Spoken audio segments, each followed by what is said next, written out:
The knowledge of genetics and the role of genes in human disease has increased tremendously in last 10 to 15 years, and since it's now plays a major role in human development and people are aware of the fact, we are going to talk about genetic counseling in this session. Genetic counseling is a consultation process where medical geneticists will have a session with the families and couples and will discuss the options that are available currently for them to manage their genetic disorders, prevent, and then go forward to plan a healthy, happy family. GeneTech in last 24 years has been providing genetic counseling services, and we have counseled more than 20,000 families, and we have conducted more than 200 genetic awareness programs. We have a team of PhDs and medical experts who are highly qualified, dedicated professionals who offer genetic counseling at GeneTech. Genetic counseling is a time-taking process. It can be a single session or multiple sessions lasting up to 30 minutes or more. During this session, a pedigree analysis is done to understand the inheritance pattern of the disease. It involves taking a 3-generation family history from both the maternal and paternal side.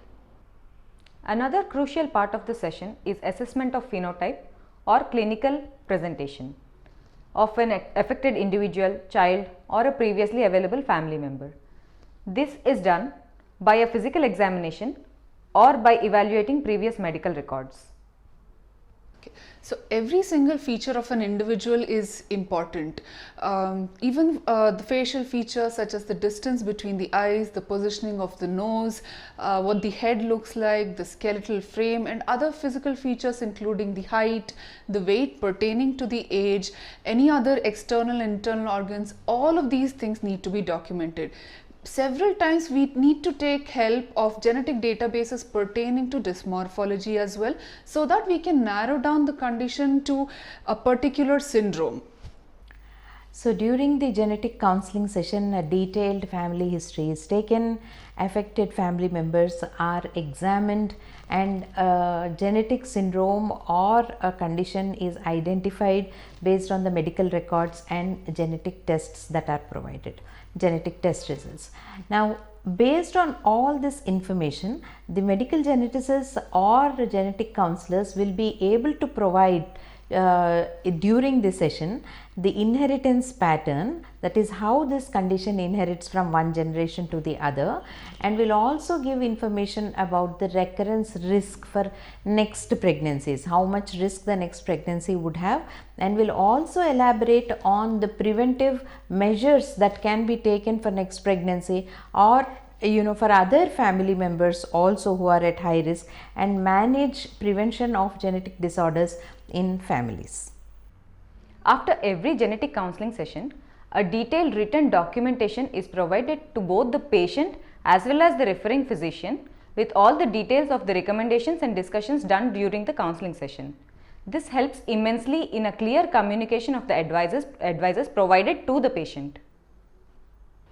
If a condition is suspected to be inherited as recessive, for example in cases like thalassemia, spinal muscular atrophy, albinism, inborn errors of metabolism, epidermolysis bullosa, in such conditions there is 25% recurrence risk in every pregnancy, provided the parents are unaffected carriers of the condition. This is most commonly seen in blood related marriages or consanguineous marriages. For such couple, a genetic counseling session is highly recommended. In some cases, the inheritance risk comes up to much higher, about 50%. These are called dominant conditions. Some dominant conditions are those which pertain to the skeletal system, such as achondroplasia. There are others as well, such as neurofibromatosis, and some developmental disorders also come under this category. These are mostly sporadic, which means that they do not have a family history. In some cases, an affected parent may also have an affected child, but the risk is about 50%. There are certain genetic conditions which affect only male members of the family. These are called X-linked recessive disorders, in which female members of the family are mostly unaffected carriers and their male offsprings have 50% inheritance chance of the genetic condition. These can be determined either by a physical examination of the affected individual or by assessing a family history. Some of the examples include hemophilia, Duchenne muscular dystrophy, G6PD, etc. Inherited cancer risk is also a major concern these days for families. Families can have multiple cancer incidents, the same type of cancer or different types of cancer but in the same family. So, when there is a hereditary information that is available and there are multiple family members affected with different types or same type of cancer, it is important that these families approach genetic counselors and they take information about what is the risk that they have in future to develop cancer, although everything is normal at this point.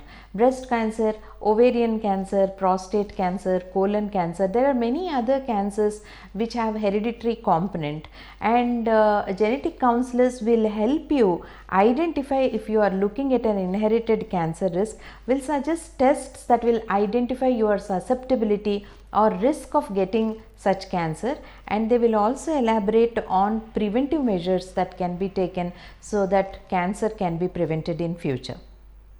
There are wide range of genetic tests available these days. It can be done for a recessive condition, a dominant, X-linked or even cancer susceptibility.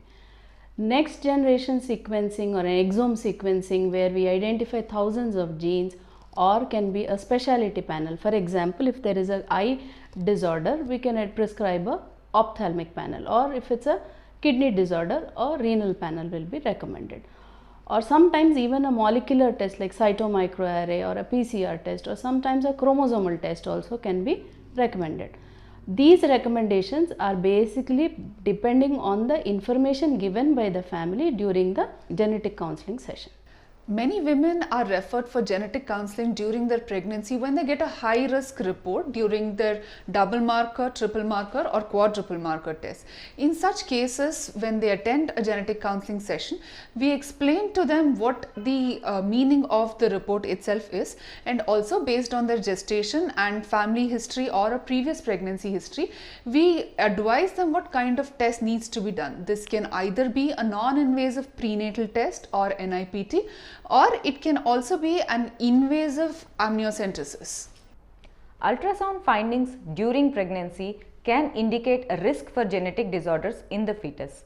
Some of the ultrasound findings include absent nasal bone, echogenic foci, high NT, holoprosencephaly, ventriculomegaly, renal conditions, skeletal dysplasias, cardiac conditions, etc.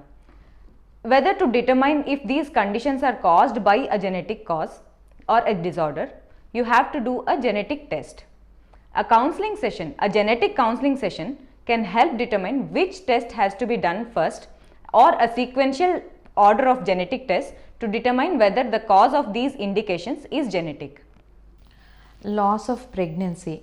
This can be extremely frustrating for not just the women and the husband, but also for the extended family members. And there are many women who have recurrent pregnancy losses, and these cases can be genetic in nature, and there are the current technologies that are available can pick up such genetic disorders both by testing the fetal sample, that is the aborted material, or sometimes we advise tests that are that needs to be done on the couple, the partners, the father and the mother.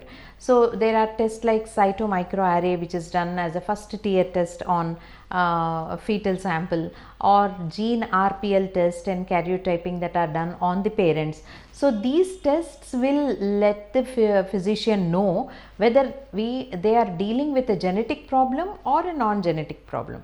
If it is a genetic problem, then they need to understand what is the recurrence risk and how to prevent it in the future pregnancies. So genetic counseling is extremely important for couple who have been experiencing recurrent pregnancy losses. So based on their previous history of pregnancy loss and the medical records and genetic test results that are available, genetic counselors will be able to guide them on how they can prevent recurrent pregnancy losses in future. And some of the recurrent pregnancy loss cases may also have risk for fetal defects, and therefore it is extremely important that all such risks are understood by the couple so that they can take informed decisions in future. Genes play a very important role in autism spectrum disorders or ADHD, that is attention deficit hyperactivity disorders, or in mental retardation conditions. Around 40% of these cases have strong genetic basis. There are a number of tests available for these conditions these days. These tests not only identify the root cause, that is the genetic cause for this condition, but also tell us the inheritance pattern, the prognosis and the management. Most importantly, it will help us, the couple, to understand the recurrence for risk and the prevention for future pregnancies. Sometimes children are born with ambiguous genitalia where the sex of the newborn cannot be determined based on the external genitalia. It can be caused due to chromosomal abnormalities, which are sex chromosomal abnormalities, or there can be multiple mutations, genomic mutations associated with sex determination. In these conditions, genetic counseling session followed by a genetic testing can help not only determine the genetic sex of the baby, but also understand the associated conditions and the proper management of the conditions. Today, 12 to 14% of couples suffer from infertility, that is not being able to conceive, or even after conception losing their pregnancies. Now, infertility is a major cause and it is increasing day by day, and genes have a very important role to play in infertility. So genetic counseling session will help you understand how genes play a role in this reproductive pathway, starting from the production of the egg, fertilization process, production of the sperm and egg, fertilization process. How does the embryo divide? How does it implant into the uterus? And how is the pregnancy maintained? Any change in any of these genes can result in infertility. So attending a genetic counseling session, understanding what are the risks and what is the root cause for infertility will help you not only in diagnosis, but it will also help the physician in providing evidence based treatment to the couple, so that the success rate of treating the infertility couple can be increased. The tests are done on different types of tests are done. There is genomic fertility analysis, which is done by tests like gene andro and gene femina. There are karyotyping tests that are done. Sometimes genetic tests can also be done on the embryo before the embryo is implanted into the womb. So what is the test that is required for the specific couple that we are talking about is based on the risks that they have, and these risks have to be explained to couple. And during genetic counseling session, which is a very elaborate session as you have heard, will help in this discussion and identifying the right test for the couple, and also helping in increasing the success rate of fertility treatment. Other indications for genetic counseling includes families with history of hearing loss, night blindness, color blindness, neurodevelopmental disorders, delayed milestones, cardiac defects, skin defects and other organ defects. Families can seek genetic counseling to understand the risk and options at different stages. These can be premarital, which means before they get married, pre-conception, which means before they get pregnant, prenatal, which means during the pregnancy, postnatal, which means a little after delivery, during the developmental stages of their child, during the adolescent stage, and of course during the adulthood as well. So these later stages are for those conditions which are mostly late onset. Finally, how will genetic counseling help you? What questions will it answer? During your session, you will be able to ask these questions and get answers. For example, is my condition genetic in nature? Do I need any genetic tests? Do I need my genetic test, or my partner also will need a genetic test? How many people should get tested? If so, what is the test? What is the technology that is available to do this test? What are the advantages of taking test? What are the limitations of taking these tests? And will I have another baby or another incidence in next pregnancy? How can I prevent it? What are the options that are available during next pregnancy, or what are the options that are available even before the pregnancy? Will there be any risk for my extended family members other than me and for my future offspring? All these questions can be answered and discussed during genetic counseling session, and you can take all your future decisions based on the information, authentic information that is provided by expert genetic counselors.